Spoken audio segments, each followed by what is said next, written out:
There's an exceptional word in the English language, one of my favourites, and it's called onomatopoeia. It's spelled bizarrely, but it's actually really fun. It's when a word describes what it sounds like. For example, Bump, burp, buzz, bump, buzz, burp, buzz, bump, buzz, burp, burp. buzz. And of course, they also exist in Chinese.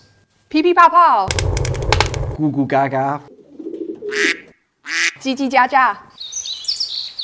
But because in Chinese the written language is pictographic, literally it's based upon pictures of real things, there's another version of onomatopoeia that we don't have in English or many other modern languages, and that is 详行文字. Let's open China.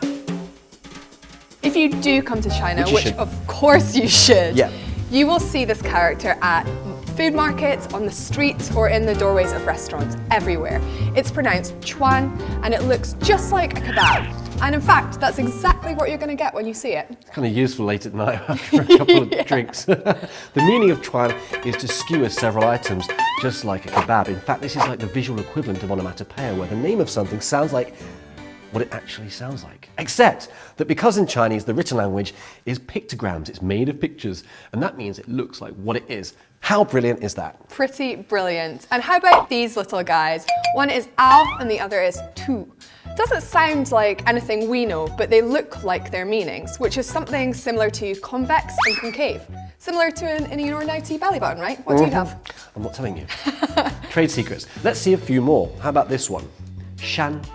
The original meaning of this one was a tall landform. It's the peak of 3 mountains and has come on to mean mountain. You can see the tallest one in the middle, right? What about shui? Well, here's the original. The middle line indicates a flow of water, like a stream or a river. And these smaller lines at the side show the ripples. Later, they got pushed together, and that's how they came to look like the modern-day character for water. You'd never have guessed it. Isn't that logical? But Yeah, amazing. it is. Yeah. There's also a few others. There is mu, lian, sen, and there's also day, which comes from the sun. There's moon and rain. There's also another one called jiong. Guess what it means? It's like really embarrassed and awkward. It's one of the most popular slang characters of the century so far in China too. So how did they come to be, and why have they changed so much over the years? Well, it's actually super interesting. Right, about 5,000 years ago, the Egyptians had already begun using their hieroglyphic writing system. Because pictograms are often not immediately clear, they can be hard to study, making them difficult for beginners to memorize. Indeed.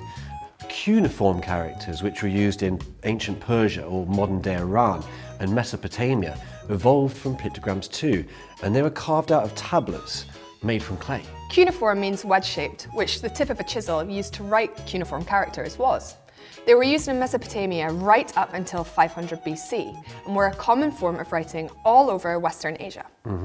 As for China, well, since ancient times, there's been a saying, 书画同源, writing, painting, same source. Quite literally, writing and painting come from the same place. So what we're really seeing when we look at Chinese characters are the descendant images of how Chinese ancestors describe the world around them. How cool is that? And it's the characters which are still called image characters, and they are the written equivalent of onomatopoeia. 3,000 years BC, one of the most treasured forms of Chinese writing appeared, known as oracle bone characters.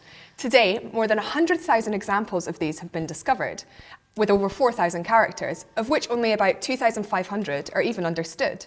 If we could figure out what they all mean, then we would understand a lot more about life at that time.